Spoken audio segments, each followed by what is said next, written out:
Welcome to statistics.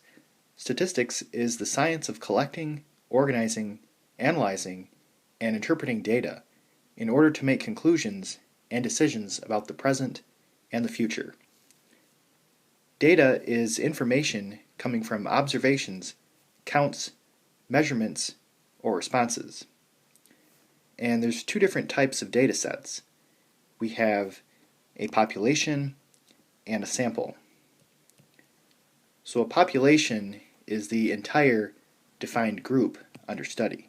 This includes all outcomes, responses, measurements, or counts of interest.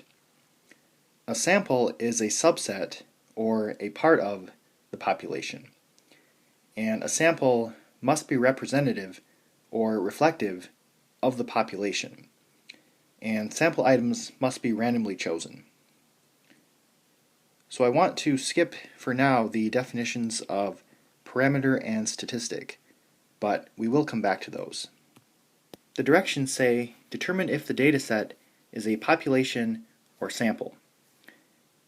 The amount of energy collected from every wind turbine on a wind farm. So the key phrase here is every wind turbine. So because it says every, that really means that it's a population.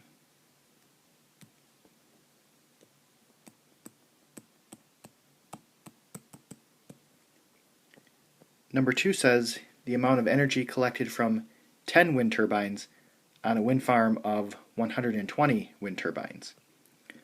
So because this is only 10 out of the 120, this would be a sample.